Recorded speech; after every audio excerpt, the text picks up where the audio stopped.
My family told me they wanted to try their hand at gardening this year, and they wanted to have a raised bed garden available. They were looking online, and they saw some kits for a traditional 8-foot by 4-foot garden that were being sold for $400, $500, $600. And I was thinking, why not just make one of them yourself? You can do it in an hour or two. You can just go down to the local home improvement store, get the lumber you need, get any other building supplies you need, and I thought we could just have one ready just in a couple days or less, and it would cost $100. So hey, let's go get our building materials and let's go put a garden together. Just one quick trip to the store to get all the wood I need. We'll be good to go. Okay, I just got back from the home improvement store. I got all the wood I needed. Again, this garden will be 8-foot by 4-foot, so I got 8-foot everything. My basic frame will be these 5/4 inch boards. I'll just have 2 of these stacked on top of each other to get my foot that I desire. For the kneeling platform on top, I got these 2-inch thick boards here. For the most part, everything will be cedar just because we're outdoors. It'll be good protection for that. I also have this additional 2x2 here that I'll use basically to stabilize everything. I'd like to have this stuff last. So that's my goal for that. Anyway, let's get drilling. One thing we need for our project is 6 1-foot pieces of this 2x2 board. So I will do that now.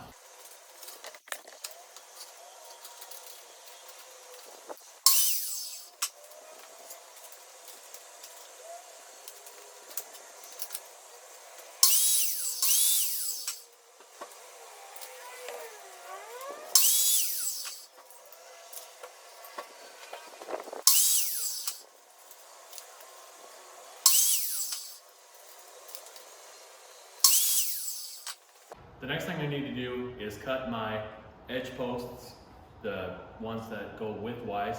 Those will both be 42.5 inches long. So I'll do that next.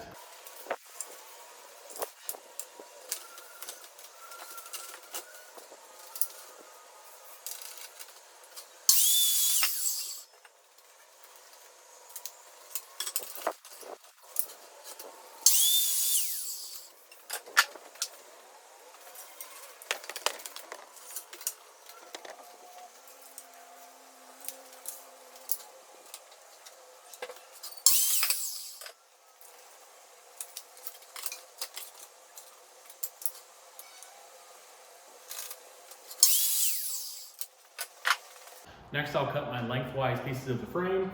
As calculated, these will be 88 inches. So I'll cut those next after measuring.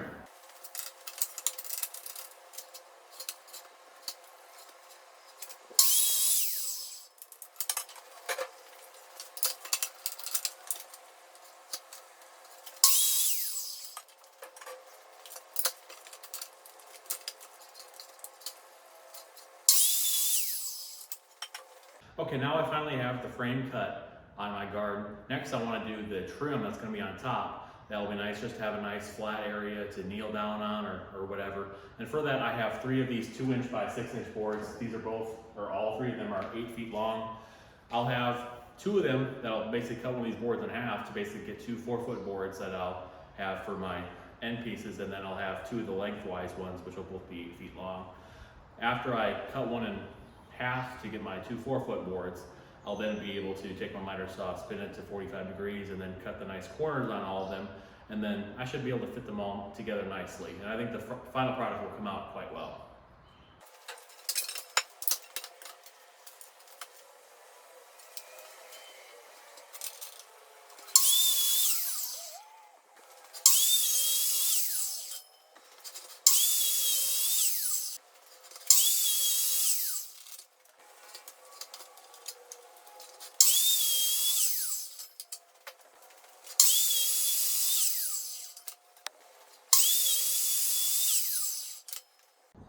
Okay, now that we have all the boards cut the way we would like them, we can now start putting it together.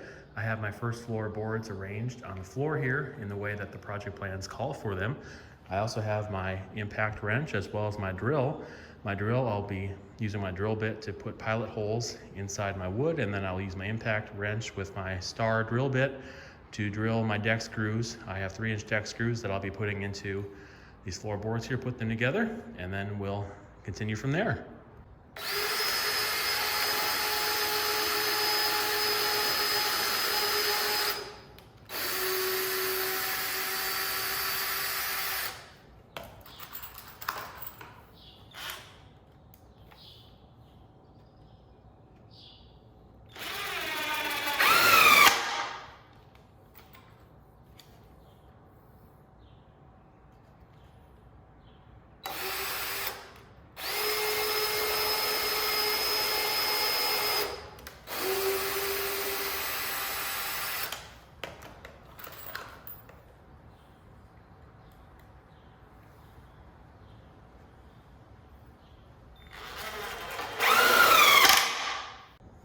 Now with all of my first floor boards nailed together, I will now put my pilot holes in, as well as nail together my support boards that will connect my level 1 and my level 2 boards together per the project instructions.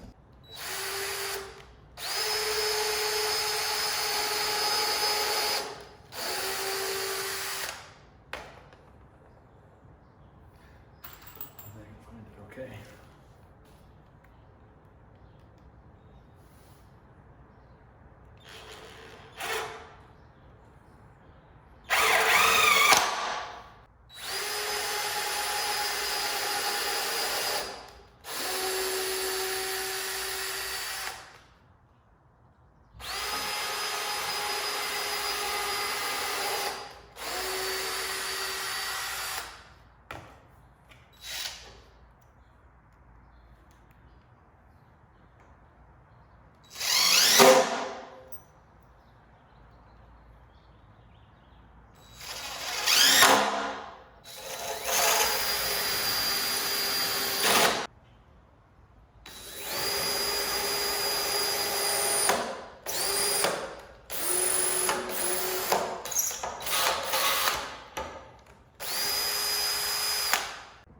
All right, now that I got all of the posts nailed in, I have set my second floorboards here.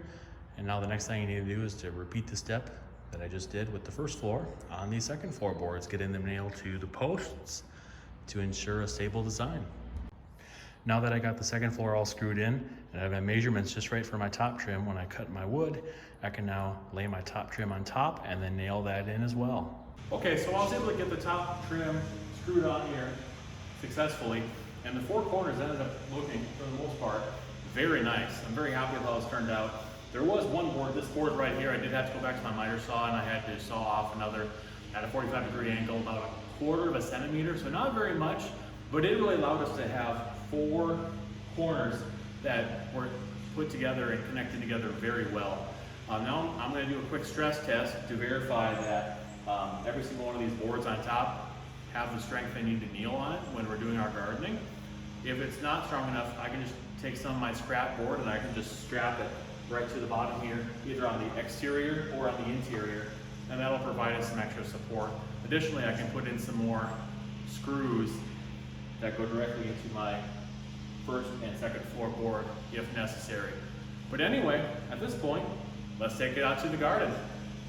I also was able to pick up some of this weed barrier fabric. I will put this underneath my garden and right above my ground.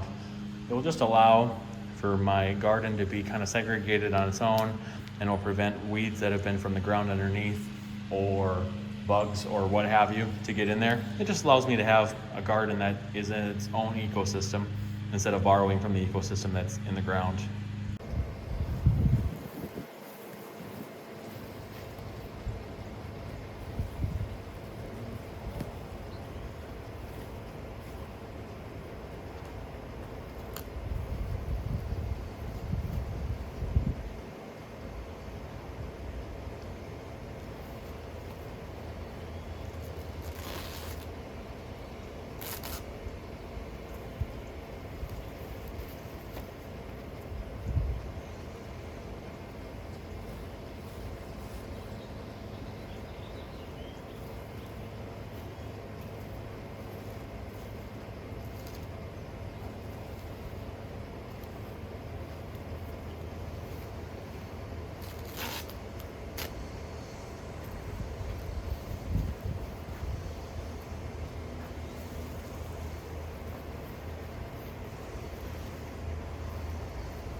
All right, so I was successfully able to bring it outside. This is where I'm going to have my garden at. The last step I need to do is just go to the county, get some compost in bulk. They sell it for really cheap there. And then just get a little bit of soil, and then do a little bit of hugelkultur as well. And then I'm hoping this summer my family will have our first garden ready. Anyway, I'll let you know how it goes. Thanks for watching, and I'm really excited for this summer.